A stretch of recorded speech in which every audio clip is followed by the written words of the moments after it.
Hey everyone, it's Ryan1940 here, and we're doing a surface warfare tutorial in sea-powered naval combat in the Missile Age. Now this is the hardest Strait of Hormuz mission, even though it says it's hard. Honestly, if you were to kind of follow what you learn in this video, you're going to be able to do this yourself and be pretty successful. It's not a hard scenario at all. Now we're tasked with transiting with these three merchants back there, the super tankers, and we've got to go through the Strait of Hormuz. Now, we got to look at the threats here. We were briefed that we could expect some surface combatants from the Iranian Navy, and that we would also expect to receive enemy F-4s or F-5s from Iran itself to try and disrupt us. Now, the air threat is the biggest threat to us at the moment. I plan on scouting with my SH-2 from the ship, so I want to have my air search radar on, so we're going to go ahead and do that. Formation orders. Sensor orders, air search radar. That's going. Right, everyone's going with their air search radar, and because I'm radiating with those radars, at that point I might as well also turn on my surface search radar because people are going to see that anyways, and I definitely need that on to defend against air attacks effectively. So we'll go ahead and turn this on. So, formation, orders, sensors, surface. Okay. Make sure that this guy... See, sometimes that just doesn't work when you do the formation thing. It drives me crazy. Sometimes it works, sometimes it doesn't. We'll double check here. If it doesn't, even if it does, you should always check and right-click on this individual units, go to sensors, and see if that's checked on.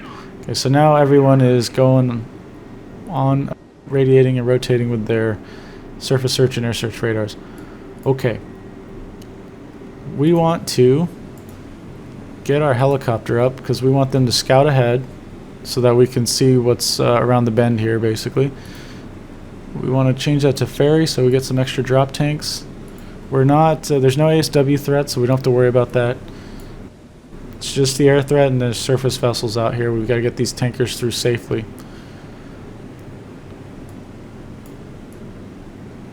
Okay, now as this helicopter's setting up, I'm going to fast forward this to when we actually get contact with the ships. But before I do that, I want to point out something with the helicopter here. When you're operating a helicopter that's scouting ahead, you need to make sure that you do that within the air defense bubble of your ships. This ship is pretty capable. The SM-2 ERs, they go like 80 nautical miles, so we can really touch any jet that's coming from the coast of Iran and even further inland a little bit. But if you have less capable ships, you really need to consider that and not get too far outside of that air defense bubble, because the helicopter is relatively slow, and many of these jets, especially the F-5s and the F-4s, they're supersonic, so they can get out to the helicopter faster in some cases than they can get into the air defense bubble. So just keep that in mind, and that's what I'm doing here when I'm operating the helicopter in this scenario. I'm just making sure we have adequate air defense for it, because it doesn't have an air-to-air radar, so it's not going to see threats coming at it. That's why it's important to have your air search radar on your ships going, so you can see threats approaching. Okay, so we're going to let this launch, and then I'll go search ahead. All I'm going to do is tell them to turn the surface search radar on and probably go up around this path, and we'll see what happens, and we'll pick the video up then. Alright, it didn't take very long, but we've got a radar echo here. We're going to tell this guy to go VID. He's going to unfortunately drop his drop tanks eventually. We've got, okay, 2 additional radar contacts pop up. If we look at them, they're kind of in formation that's really suspect. They are going the speeds that kind of slightly faster than what I would expect like a merchant to be doing, but it's not crazy. It's just unusual. Be like a lighter merchant or something going that speed. But to have these 3 in a line is kind of suspect, so I will... Yeah, he's dropped his tanks, yeah. I wish they didn't do that, because I like the fuel to be able to keep them going longer. Yeah, so this is suspect. I would assume these are hostile. We'll figure this out. He's going to close in VID. We'll watch him as well, because sometimes they get shot at and you just instantly know this is hostile. Yep, there we go. Okay. So we're going to pull them back. I'm going to call these guys hostile as well. Guilty by association. These guys are just kind of in formation with each other. We'll just keep the helicopter around the formation here. Alright, let's talk about the missile combat. I'll pause it really quickly. And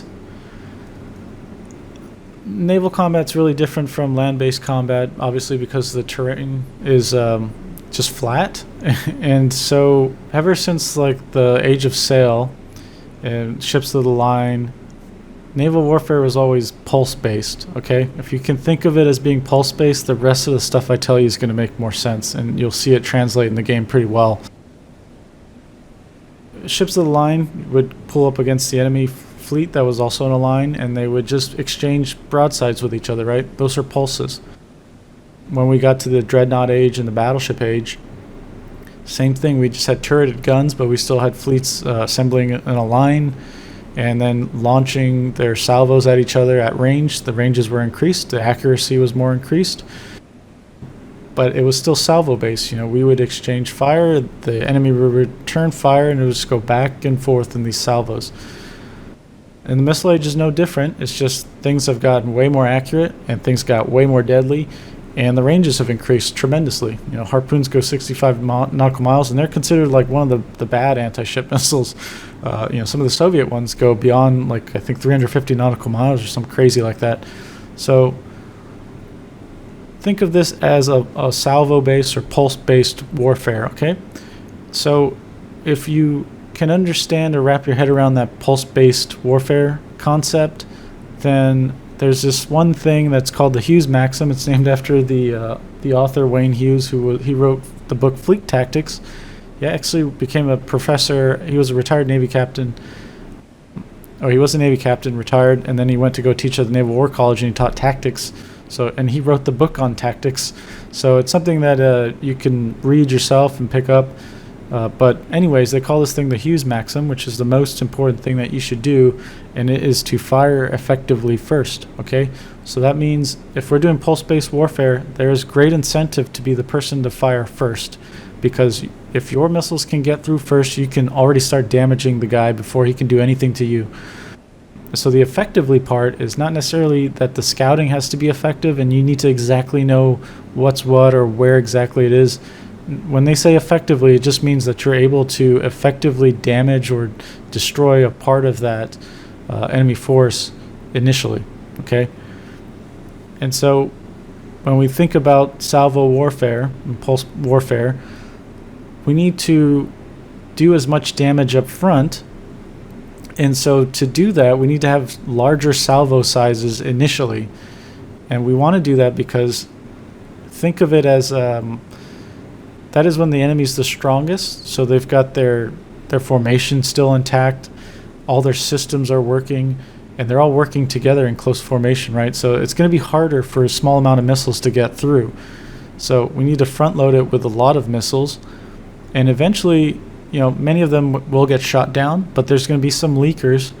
And if maybe one or two hits, they cause damage, that will reduce the ability for the enemy to defend itself in any subsequent pulse that you send out.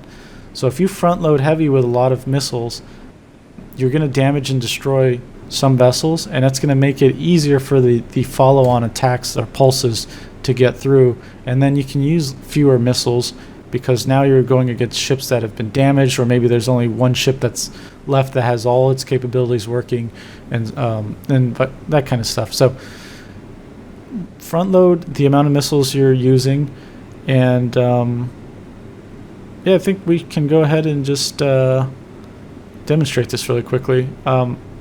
The Iranians, if we look at the unit reference, because we now have to figure out how do we know what pulse salvo size we should go with.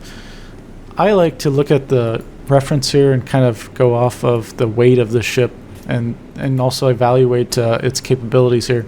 So the Alvin class is a pretty light frigate of 1,500 tons. Definitely one or two harpoons hitting that. One harpoon will really mess it up. Two will certainly sink it. We'll take a look at their weapon systems here, because we need to know if we're at threat of a pulse received from them. So 16 nautical miles. They are what? They're not within range yet. And they've got a navigation radar. It's not really good. The other vessels that we're going to deal with here are the missile boats, the La Comandante class. Now these ones are scary because they actually have a harpoon. So if they knew where we were at, they're going to fire harpoons. Now these guys only carry 4 each. There's probably 2 of them. So we can expect 8 harpoons at maximum. But if we look at the weight, 275 tons, 1 harpoon hitting that thing is going to destroy it. Certainly 2 will destroy it for sure. But so if we think that 1 missile hitting all these guys each is going to severely damage them, we could, you can try out firing 1 at a time, but that's not going to do really well, because if you think about it, if I was trying to save missiles and I fired just 1 missile to go after this guy, all 3 of these guys will be shooting at that 1 missile and potentially shoot it down, right? So the concept is really easy. If we front load more missiles up front, then the defenses are going to be overwhelmed. So I'm going to go with 2, because I know if 1 gets through, that's enough to sink all these boats. So I'll shoot 2, because 2 at each of these ships. So what's going to happen is each vessel now, they can't work together to destroy 1 missile. They all have to destroy 2 each, and that's just not going to happen with the capabilities these guys have. If I was going against a larger Soviet combatant, certainly something that was really capable with air defense, I would really think about 4 to 6 per vessel, and I would have to have that amount of harpoons for all the vessels that are in that formation, so that there's this large amount that overwhelms, and most of them will get shot down, but some will get through and damage or destroy some vessels, and the follow-on attacks will be easier. So that's just basically how you do the missile warfare in this game. Okay, so we'll demonstrate this. I'm going to fire 2. Right-click, go RGM-84, salvo 2, and I want to pick the ones that are most dangerous. So I'm assuming, because that's the Alvin, that these 2 are, they were smaller contacts, that they're going to be those La Comandante boats. Certainly if you wanted to use a helicopter, you can fly it back into the fray and see exactly what was there. I'm not going to do that.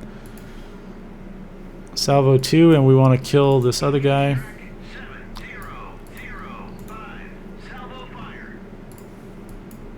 Okay. Alright, so we're going to fire these missiles, and we'll go speed this up here.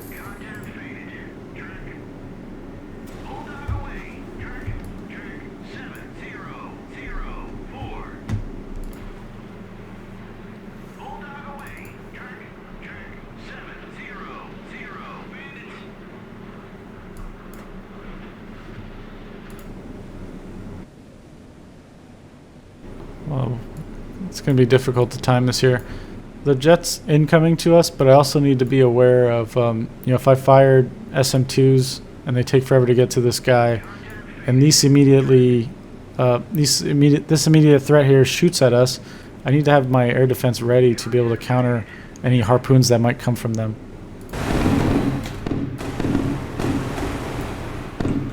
Alright, so let's go ahead and see how this plays out here. Alright, so that's all 3 of the boats. Remember, 1 hit will devastate any of these guys. Okay, yep, 2 hit there. He's absolutely smashed. 1 hit there, 2 hits. He's dead. Oh, that must have been a secondary. Second missile has hit now. Okay, and then we've got the Alvin, who's going to eat 2 more missiles. Now you can see the spacing here, because this came from the Oliver Hazard Perry class with the Mark 13. We call it the one-armed bandit. It has to fire, it's got to get another missile, and then fire again. So the spacing between these 2 is not really tight. But regardless, that missile got through, and this ship is really messed up now, and it's on its way to being sunk, especially after the second missile hits here. you can see it can't defend itself anymore. So this is the importance of using a lot of missiles up front, because eventually some ships in these formations will become damaged and they just can't do anything about any more subsequent attacks. Alright. So now I can go ahead, I'll just fire 2 there. So that's basically it for the surface warfare tutorial. I know it was kind of simple, but there's just way too much to go through in great detail and not have this video go like 40 minutes long. So the main things I want you to take away is the most important thing is to be able to fire effectively first. Okay, you want to do that with your scouting, and then you want to know, once you've got the general location of the target, it doesn't have to be perfect, that you can fire enough missiles and effectively use those missiles to cause a large amount of damage up front. Because the odds are those missiles will get shot down, but if 1 or 2 leakers gets through, then you can have your follow-on attacks be more successful. Okay, so that's just the basics of the surface warfare, and I hope you guys can try that out in this scenario. It's pretty easy. Let me think here. Oh, and I forgot to mention, if we were going against a more pure sort of threat, there's not a lot you can do about, you know, you're going to receive salvos from the enemy, right? And you need to also expect, like, how when we fire a lot of missiles at the enemy, they're going to do the same to you. So leakers are going to get through and cause damage and destruction, especially with Soviet missiles. Some of them are pretty crazy. So the only thing truly that you can do, aside from, you know, the auto air defense stuff with chaff and using your weapon systems, is the formation.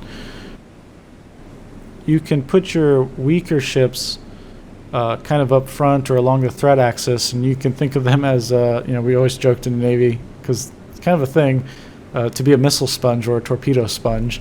So you can send one of your less capable ships up front, so or along the threat axis, so they would receive that first salvo, and if they're lost, you know, it's like, you know, that sucks, but it is what it is. At least it wasn't a more capable air defense ship. So you can plan your formations around that if you're going to expect you know, to receive a large enemy salvo, and not have your best ships up front, because they're probably the first ones that are going to go. And yeah, so I hope that was helpful. If you have any questions, leave the comments below, and I'll try to get to them as best as I can. And I'll see you on the next one. Bye.